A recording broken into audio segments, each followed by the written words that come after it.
Special classes में आपका स्वागत है। हम लोग वर्ल्ड ज्योग्राफी पढ़ने चल रहे हैं, जिसमें मैपिंग सबसे पहले पढ़ेंगे। आज हम लोग विश्व की मैपिंग करेंगे, उसके बाद north America, south America, Asia, Europe, Australia, सभी कॉन्टिनेंट की एक एक करके मैपिंग करते हुए हम लोग चलेंगे। तो सबसे पहले देखिए, ये पूरी पृथ्वी है। पूरी पृथ्वी के अगर सतह की बात करें, जो क्षेत्रफल है 51 करोड़ वर्ग किलोमीटर है। वर्ग किलोमीटर है कितना है? 51 करोड़ वर्ग किलोमीटर। ठीक है, इस 51 करोड़ वर्ग किलोमीटर पूरी पृथ्वी का क्षेत्रफल है, यानी 100% है, आप ये जानते हैं। ठीक है, इसका 36.17 करोड़ वर्ग किलोमीटर जो है भाग जल में है। किसमें है? जल में है। यानी 70.8% भाग क्या है? जल है। पूरी पृथ्वी 51 करोड़ वर्ग किलोमीटर है, जिसमें से 36.17 करोड़ वर्ग किलोमीटर भाग पानी में है, जल में है। यानी 70.8% भाग क्या है? जल में है।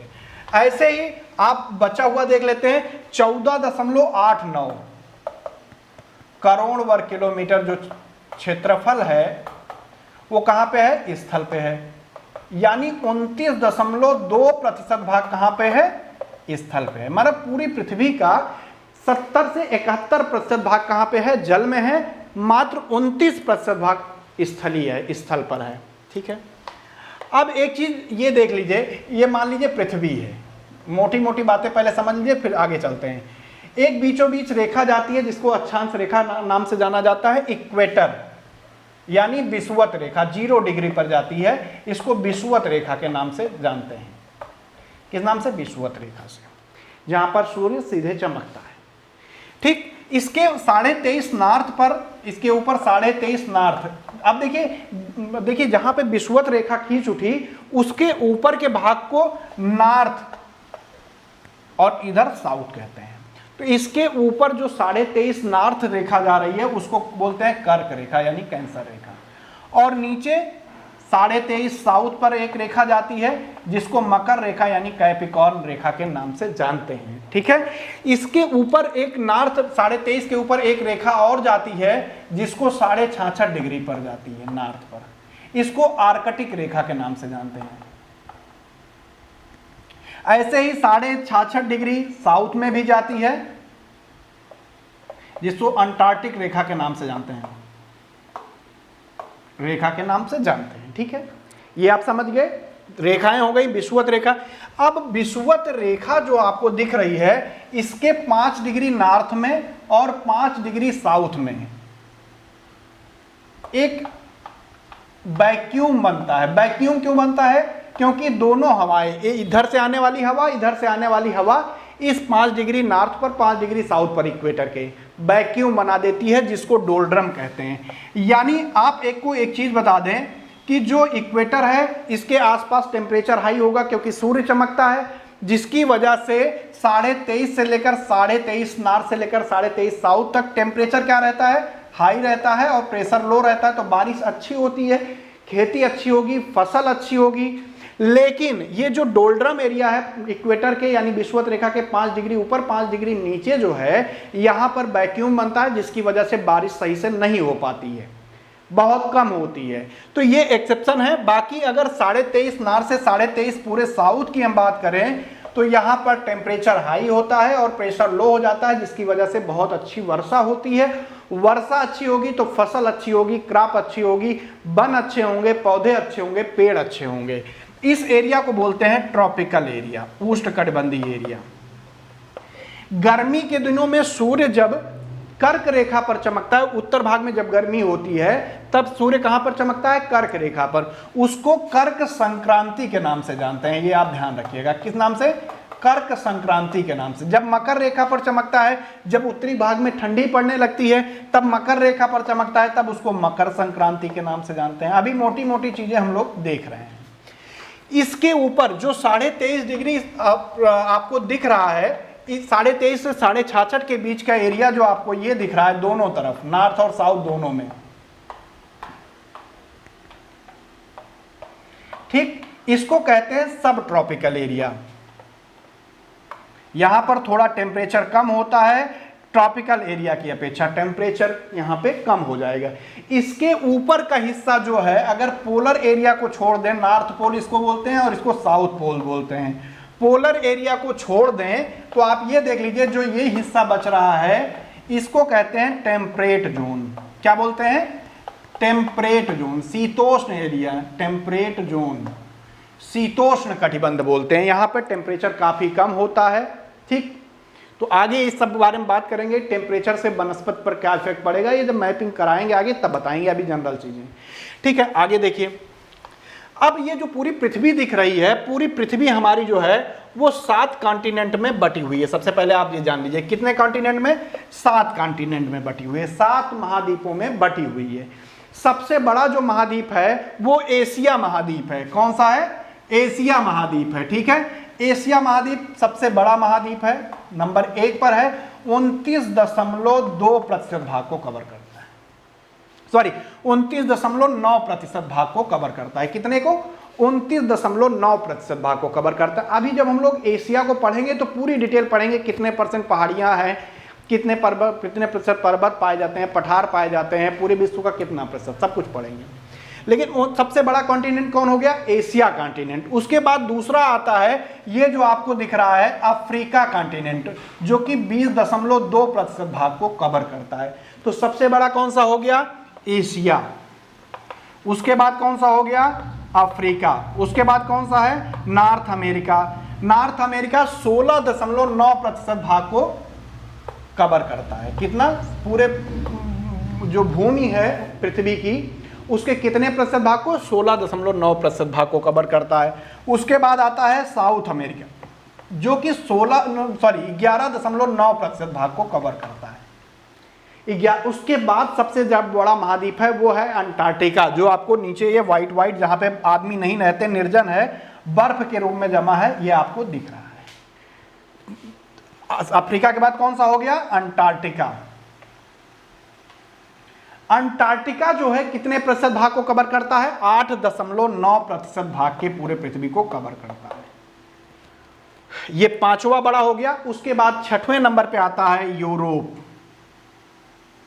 क्या आता है? यूरोप। यूरोप 6.7% भाग को कवर करता है टोटल। उसके बाद ऑस्ट्रेलिया का नंबर आता है, 5.2% भाग को कवर करता है।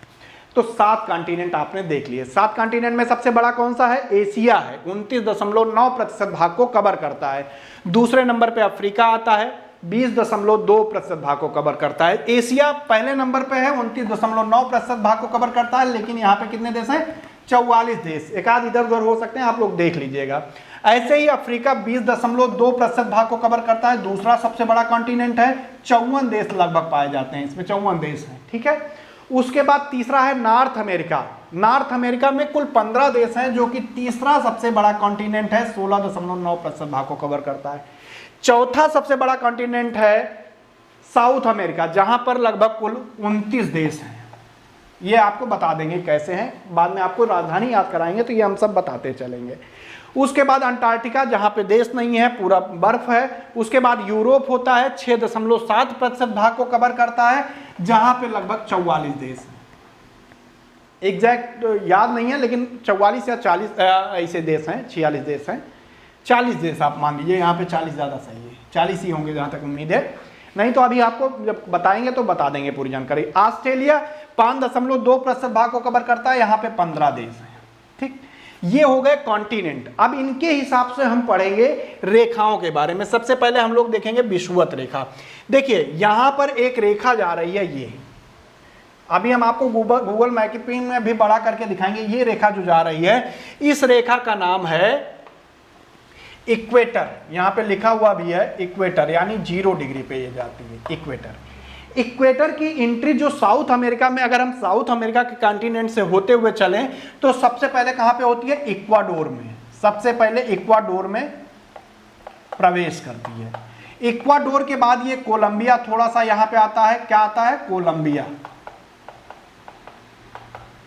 उसके बाद ये ब्राजील है ही है। तो साउथ अमेरिका में जो हमारी विषुवत रेखा है वो 3 जगह जाती है। पहले कहां जाती है? इक्वाडोर, उसके बाद कोलंबिया, उसके बाद ब्राजील, उसके बाद ये अफ्रीका कॉन्टिनेंट में एंटर कर जाएगी। इससे पहले कि आप इसको ध्यान से देख लीजिए, कहाँ जा रही है, इक्वाडोर, कोलंबिया, ब्राजील, किसमें, साउथ अमेरिका में। जब आप नोट्स बनाएं तो वहां इस तरह लिख लें, साउथ अमेरिका में कहाँ कहाँ, 3 देशों में जा रही है। कौन कौन से, यहाँ पे लिखिए, इक्वाडोर, कोलंबिया, ब्राजील, पूरा अच्छे से लिख लीजिएगा, रटने की जरूरत नहीं है, आप देख लेंगे मैपिंग तो आपको समझ में आ जाएगा। सबसे पहले इक्वाडोर गई, फिर कोलंबिया गई, फिर ब्राजील गई, ना तो कोई शॉर्टकट बनाने की जरूरत है। उसके बाद यहाँ पे अभी हम आपको दिखाएंगे, एक है साओ टोम प्रिंसेप, वहां पे जाती है, साओ टोम प्रिंसेप में जाती है। साओ टोम प्रिंसेप के बाद जो अफ्रीका का अभी आगे आप देखेंगे, जब बड़ा करके दिखाएंगे, सबसे पहला जो देश पड़ता है अफ्रीका का वो होता है गैबन। गैबन के बाद ये जाती है कांगो, फिर कांगो के बाद एक और देश है कांगो रिपब्लिकन ऑफ कांगो, या कांगो गणतांत्रिक देश की बात कर रहे हैं, कांगो गणराज्य की बात कर रहे हैं, ठीक है। उसके बाद जाती है युगांडा, अभी दिखाते हैं। युगांडा के बाद जाती है केन्या, उसके बाद सोमालिया, यहाँ पे केन्या पड़ जाएगा, फिर सोमालिया पड़ जाएगा। तो अगर हम अफ्रीका की बात करते हैं तो कहां कहां चली गई, सबसे पहले आप देख लीजिए, साओ टोम प्रिंसेप गई है, उसके बाद गैबन, फिर कांगो गई, फिर कांगो गणराज्य गई, ठीक है। उसके बाद युगांडा, फिर केन्या, फिर सोमालिया, इस तरह से ये जाती है। कांगो जाएगी, कांगो गणराज्य जाएगी, युगांडा जाएगी, केन्या जाएगी, सोमालिया जाएगी। फिर से ध्यान से देखिए, 3 साउथ अफ्रीका में जा रही थी, इक्वाडोर, तो 3 देशों में गई, इक्वाडोर में, कोलंबिया में और ब्राजील में। उसके बाद अफ्रीका में एंट्री हुई है, साओ टोम प्रिंसेप से निकली है सोमालिया से, लेकिन इसमें एक साओ टोम प्रिंसेप, दूसरा गैबन, कांगो तीसरा, कांगो गणराज्य चौथा, फिर युगांडा, केन्या और सोमालिया, यानी 2, 2, 4, 2, 6, एक 7 देशों से होकर जा रही है। जाती 6 देशों से, साओ टोम प्रिंसेप जो है द्वीप है, ठीक है। तो ये 7 जगहों से जा रही है। उसके बाद ये पड़ता है मालदीव, यहां पे पड़ेगा, फिर मालदीव, कहां गई, फिर मालदीव गई। मालदीव के बाद इंडोनेशिया पड़ जाता है, आप देखेंगे मैप में, यहां पे आपको इंडोनेशिया दिख जाएगा, अभी दिखाएंगे। उसके बाद लास्ट में एक छोटा सा पड़ेगा किरिबाती, होती हुई निकल जाती है। तो ये बात हो गई हमारे किसके, विषुवत रेखा की, इक्वेटर की। इक्वेटर की फिर से देख लीजिए, फिर आगे आपको बड़ा सा करके दिखाते हैं। सबसे पहले जो एंट्री हुई है, कहां पे हुई है, इक्वाडोर में। इक्वाडोर के बाद कोलंबिया, फिर ब्राजील, ब्राजील के बाद साओ टोम प्रिंसेप आया, फिर गैबन, गैबन के बाद कांगो, फिर कांगो गणराज्य आया, फिर युगांडा, केन्या, सोमालिया। उसके बाद गई मालदीव, इंडोनेशिया और किरिबाती होते हुए निकल गई, ठीक है। आइए अब देखते हैं बड़े मैप में, फिर उसके बाद अगली रेखा की बात करेंगे। चलिए,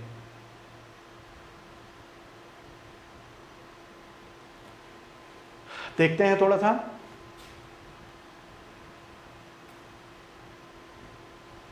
ठीक है, ये गूगल मैप है, आप इसको ध्यान से देखेंगे तो आपको सब समझ में आएगा, एक एक पॉइंट समझ में आ जाए, कोई दिक्कत नहीं होगी कहीं।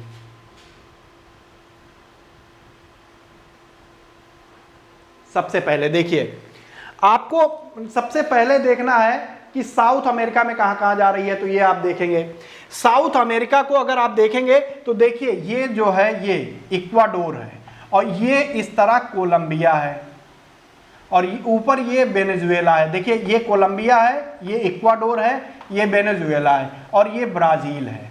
जो रेखा जाती है कुछ इस तरह जाती है, ये मतलब इक्वाडोर गई, उसके बाद कोलंबिया गई, उसके बाद ब्राजील गई, ठीक है। ये कहां पे चली गई, साउथ अमेरिका में। आइए अब हम चलते हैं अफ्रीका में, बढ़ते हैं, आपको दिखाते हैं साओ टोम प्रिंसेप। हो सकता है मैप में आपको ना दिखे साओ टोम प्रिंसेप, इसलिए आपको बड़ा करके हम दिखा रहे हैं, ठीक है। 1 मिनट रुकिएगा, दिखा रहे हैं।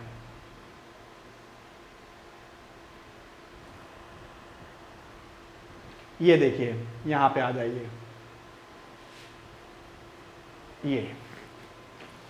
ये देखिए, यहां पे ये बना हुआ है Sao Tomé Prinsep. Sao Tomé Prinsep से होती हुई जाती है इस तरह, इस तरह निकल जाती है, इक्वेटर की बात कर रहे हैं।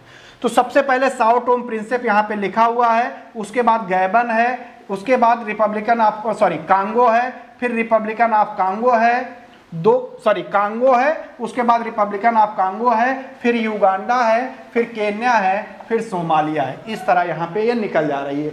उसके बाद आप देख ही रहे हैं कि मालदीव, मलेशिया, ये देखिए, ये भी देख लीजिए आप, थोड़ा सा छोटा करना पड़ेगा, बाकी आप एटलस में देख लेंगे तो आपको दिख जाएगा। ठीक है, तो इस तरह कुछ जा रही है, छोटा करना पड़ेगा, शायद पूरा ना दिखे, तो इसलिए छोड़िए, कोई दिक्कत नहीं, आप समझ गए होंगे जो हम बताना चाह रहे हैं कि कहाँ कहाँ गई है।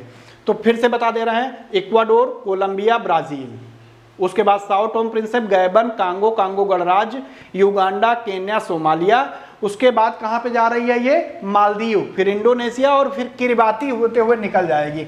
आप एटलस में देखिएगा, पूरा समझ में आपको आ जाएगा।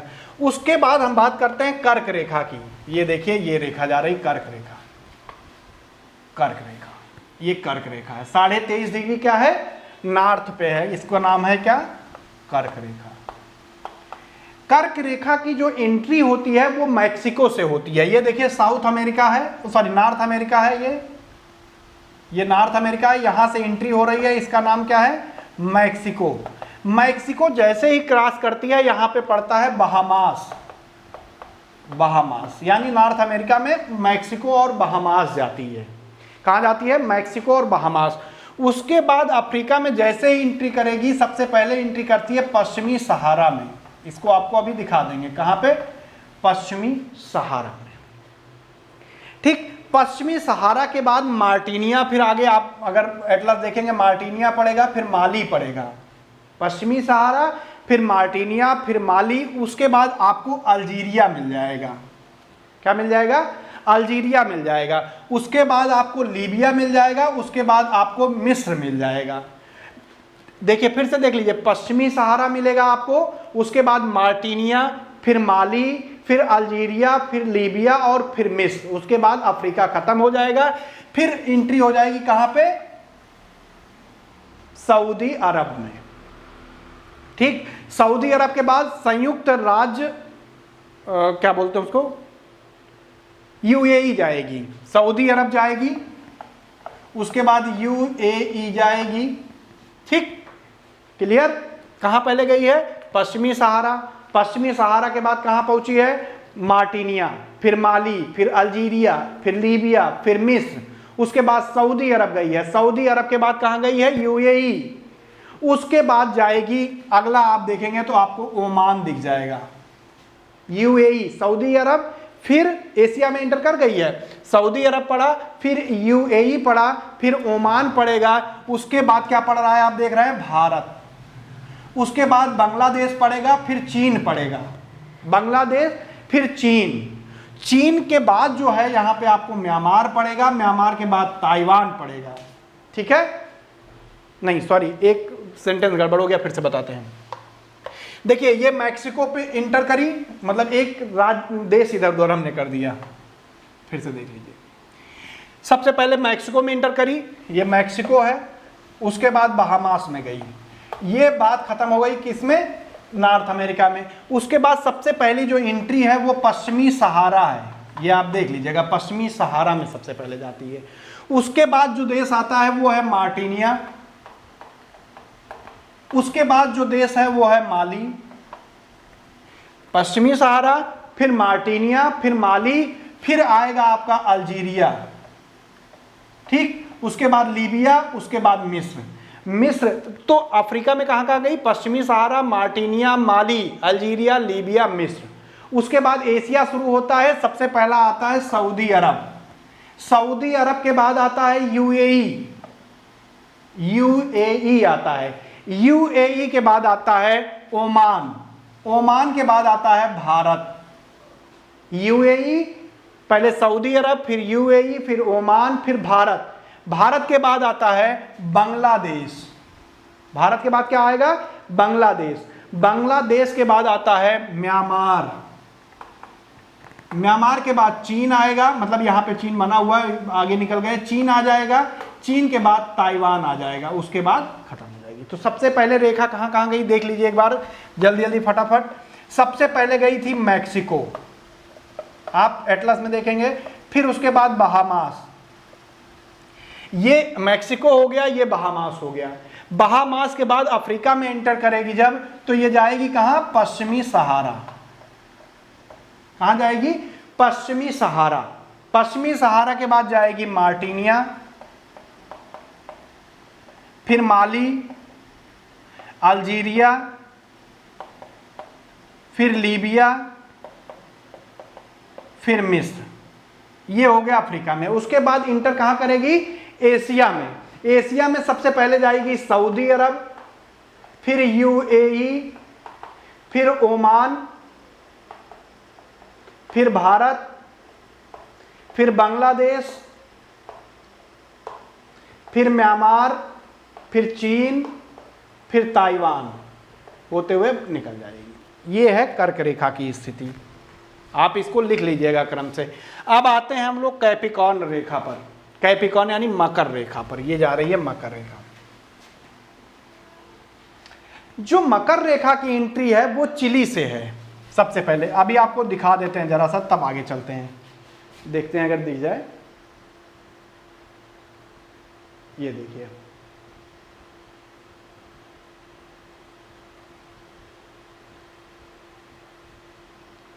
ये देखिए यहां पे आपको मैक्सिको दिख रहा है, ये मैक्सिको दिख रहा है।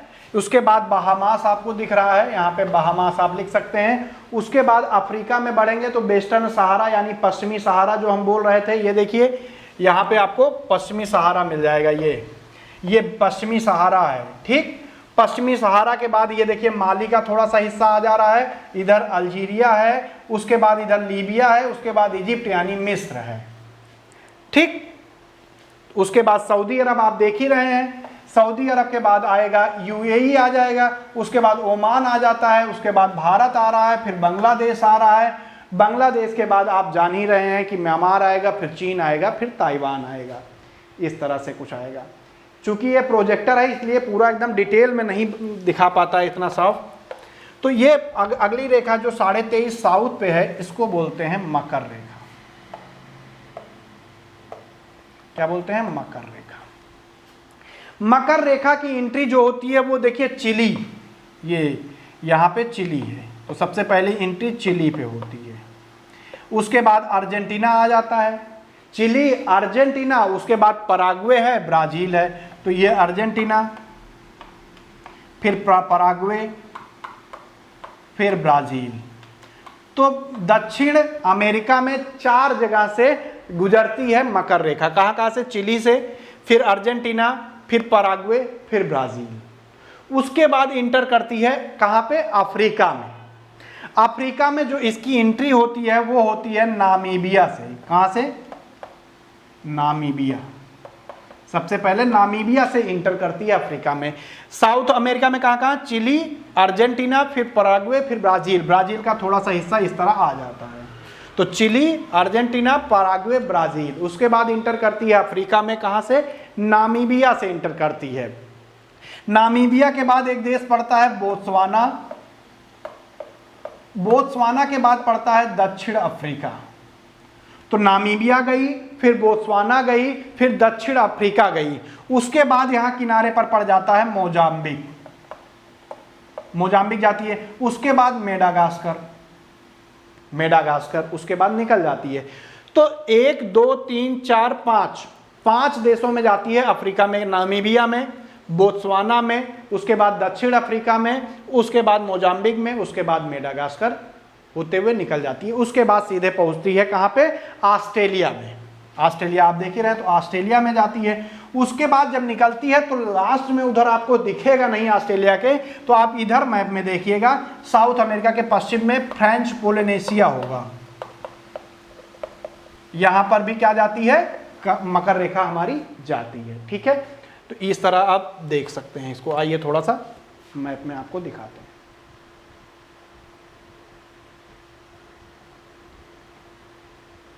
ये देखिए, ये देखिए यहाँ पे चिली है, देखिए ये चिली है, ये पराग्वे है, ये अर्जेंटीना है, ये ब्राजील है।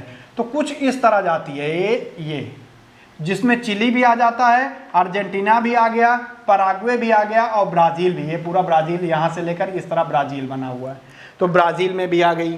तो चार देशों में जाती है साउथ अमेरिका में। उसके बाद आप देखेंगे इधर अफ्रीका जब पहुंचेंगे, ये देखिए अफ्रीका में सबसे पहले आपको नामीबिया दिख रहा है, बोत्सवाना कुछ इस तरह बना हुआ है, ये देखिए बोत्सवाना ये है। उसके बाद ये साउथ अफ्रीका, तो कुछ इस तरह से जाती है ये, तो जिसमें नामीबिया भी आ गया, बोत्सवाना भी आ गया, साउथ अफ्रीका भी आ गया और मोजाम्बिक भी आ गया। उसके बाद जब निकलती है तो मेडागास्कर को भी अपने पास ले लेती है। उसके बाद ऑस्ट्रेलिया, उसके बाद फ्रेंच पोलिनेशिया। ठीक है, उसके बाद बात करते हैं, आइए आगे चलते हैं। ठीक है, अब एक चीज देखिए आप कि जो प्रधान मध्याह्न रेखा है वो कहां कहां जाती है। सबसे पहले आपको देखना होगा प्रधान मध्याह्न रेखा। आइए आपको दिखाते हैं थोड़ा सा।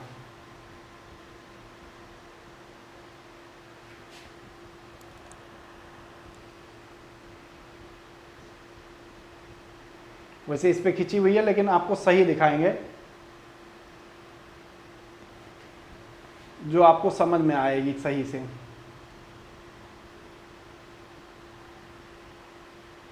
ठीक है, तो ये देखिए आप ये देख रहे हैं प्रधान मध्याह्न रेखा की अगर बात करें तो सबसे पहले आपको जहां पे फ्रांस दिखेगा वहां से आपको समझना होगा। सबसे पहले फ्रांस जाती है, फ्रांस होते हुए स्पेन, अल्जीरिया होते हुए आपको फ्रांस देखना है। फ्रांस, ये देखिए यहाँ पे फ्रांस कुछ इस तरह से आती है, इस तरह से प्रधान मध्याह्न रेखा। ठीक है, प्रधान मध्याह्न रेखा सबसे पहले कहाँ पहुँचती है? यूके, यूनाइटेड किंगडम आपको दिख जाएगा। उसके बाद फ्रांस में, उसके बाद अल्जीरिया जाती है। अल्जीरिया के बाद ये पहुँचती है माली, उसके नीचे ये देखिए माली बना हुआ है, ये अल्जीरिया है, उसके नीचे ये माली है। तो सबसे पहले कहाँ गई? यूके यानी ब्रिटेन में। उसके बाद कहाँ गई? फ्रांस में। उसके बाद कहाँ गई? अल्जीरिया। उसके बाद कहाँ गई? माली। कहाँ गई? माली गई। उसके बाद आप देखेंगे छोटा सा बुर्किना फासो आपको दिखेगा, तो बुर्किना फासो गई। ये जो डिग्री है 180 डिग्री पर जाती है, इसके पश्चिम जाने पर आपको इसके बारे में डिटेल में अभी पढ़ाएंगे तो बताएंगे। ठीक है, तो बुर्किना फासो, बुर्किना फासो के बाद छोटा सा आपको दिखेगा टोंगा। उसके बाद एक कोस्टल एरिया में दिखेगा आपको घाना। तो टोंगा गई, घाना गई, उसके बाद नीचे अंटार्कटिका होते हुए निकल गई, अंटार्कटिका होते हुए निकल गई। तो जो प्रधान मध्याह्न रेखा है वो कहाँ कहाँ जा रही है? यूके जा रही है, फ्रांस जा रही है, अल्जीरिया जा रही है, माली जा रही है। सीधे सीधे आप लाइन यूके से खींचेंगे तो सबसे पहले यूके आपको दिख जाएगा, उसके बाद आपको फ्रांस दिख जाएगा, उसके बाद अल्जीरिया दिख जाएगा, माली दिख जाएगा, माली के बाद बुर्किना फासो और उसी के ठीक नीचे आपको टोंगा दिख जाएगा। टोंगा के बाद आपको घाना दिख जाएगा, उसके बाद कोई देश नहीं आएगा, सीधे आपको अंटार्कटिका दिख जाएगा। ठीक है, अब बात करते हैं, छोटी छोटी बातें हैं जो 1 मिनट बताते हैं।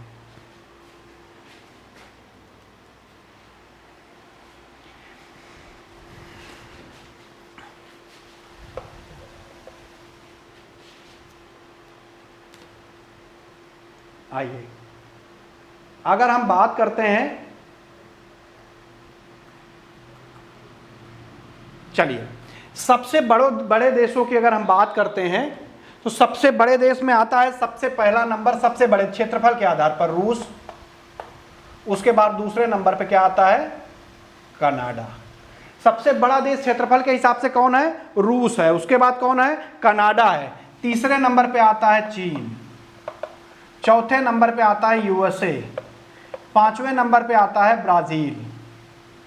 तो पहले नंबर पे रूस, कनाडा, चीन, यूएसए, ब्राजील। उसके बाद आता है छठवें नंबर पे ऑस्ट्रेलिया। उसके बाद 7वें नंबर पे आता है इंडिया। कितने नंबर पे आएगा? इंडिया। पहला नंबर आप रूस याद कर लीजिए और 7वां नंबर आप जरूर याद कर लीजिएगा इंडिया। 5वां नंबर ब्राजील बीच बीच में याद कर लेंगे तो आपको याद रहेगा। उसके बाद 8वें नंबर पे आता है अर्जेंटीना। उसके बाद 9वें नंबर पे आता है कजाकिस्तान, फिर उसके बाद 10वें नंबर पे आता है अल्जीरिया। ये 10 देश हो गए, ये क्षेत्रफल के हिसाब से 10 बड़े देश हो गए, जिसमें सबसे पहले हो गया रूस, कनाडा, चीन, यूएसए, ब्राजील, ऑस्ट्रेलिया, फिर 7वें नंबर पे इंडिया, फिर अर्जेंटीना, फिर कजाकिस्तान, फिर अल्जीरिया। ये किसके हिसाब से हो गया? क्षेत्रफल के हिसाब से हो गया। जबकि सबसे छोटा देश आप जानते हैं वेटिकन सिटी है। सबसे छोटा कौन है? वेटिकन सिटी है, याद रखिएगा। और सबसे बड़ा रूस है। भारत 7वें नंबर पे है। अगर विश्व में घनत्व जनसंख्या की बात करें, घनत्व जनसंख्या की बात करें तो मोनाको का घनत्व सर्वाधिक है। किसका? मोनाको का। कितना है? इसको जब पढ़ाएंगे तो आपको बताएंगे डिटेल में। और सबसे कम जो जनघनत्व है वो मंगोलिया का है। ठीक है, जनघनत्व के हिसाब से। सर्वाधिक जनसंख्या के हिसाब से आप जानते हैं चीन नंबर 1 पे है, भारत दूसरे नंबर पे है, फिर संयुक्त राज्य अमेरिका है, फिर इंडोनेशिया है, उसके बाद ब्राजील, पाकिस्तान, रूस, बांग्लादेश, नाइजीरिया, इस हिसाब से होता है। और सबसे कम जनसंख्या तो आप जानते ही हैं, वेटिकन सिटी का छोटा सा देश है। ठीक है, अगर हम विश्व के प्रमुख द्वीप की बात करें तो जैसा कि हमने बताया था, सबसे बड़ा कौन सा है? ग्रीनलैंड। ग्रीनलैंड। दूसरे नंबर पे कौन सा? कल अगले वीडियो में जब नॉर्थ अमेरिका पढ़ा रहे होंगे डिटेल में बताए हैं, न्यू गिनी। सबसे बड़ा ग्रीनलैंड है, फिर न्यू गिनी है। इसका क्षेत्रफल भी नॉर्थ अमेरिका में डिटेल में बताएंगे। तीसरे नंबर पे है बोर्नियो, जो एशिया का सबसे बड़ा द्वीप है, बोर्नियो। और चौथे नंबर पे है मेडागास्कर। ये आप जरूर याद कर लीजिएगा, द्वीपों का क्रम 4 तो जरूर याद कर लीजिएगा। सबसे बड़ा है ग्रीनलैंड, फिर न्यू गिनी है, फिर बोर्नियो है, फिर मेडागास्कर है। ऐसे ही सबसे बड़ा अगर मरुस्थल की बात करें तो सबसे बड़ा मरुस्थल सहारा मरुस्थल है, फिर दूसरे नंबर पे आता है गोबी मरुस्थल। लगभग 90 लाख 65 हजार स्क्वायर किलोमीटर क्षेत्रफल में सहारा फैला हुआ है। उसके बाद आता है गोबी, उसके बाद रब अल खाली आता है। इन सब का परिचय आप लोगों को हम कराएंगे। रब अल खाली। चौथे नंबर पे है ग्रेट विक्टोरिया। विक्टोरिया। ठीक, तो दूसरे नंबर पे, तीसरे नंबर पे और चौथे नंबर पे द्वीपों में ग्रीनलैंड, न्यू गिनी, बोर्नियो और मेडागास्कर। उसके बाद सहारा सबसे बड़ा मरुस्थल है, फिर गोबी है, फिर रब अल खाली है, फिर ग्रेट विक्टोरिया है। सबसे बड़ी झील के आधार पर अगर हम बात करें, वैसे झीलों का परिचय कराएंगे तो आपको बताएंगे, कैस्पियन सागर है, खारे और मीठे पानी की मिला के बात कर रहे हैं तो सबसे बड़ी झील है। उसके बाद आती है सुपीरियर झील, दूसरे नंबर पर सुपीरियर झील। तो कैस्पियन सागर विश्व की सबसे बड़ी झील है, लेकिन अगर मीठे पानी की झील आती है तो आप सुपीरियर झील लगाएंगे। सबसे गहरी गर्त आएगी तो मेरियाना गर्त। वैसे गर्त वर्त के बारे में अभी डिटेल में बताएंगे। सबसे गहरी गर्त है मेरियाना गर्त। अभी इन सब का परिचय कराएंगे, कहाँ पे है, कैसे है, सब बताएंगे।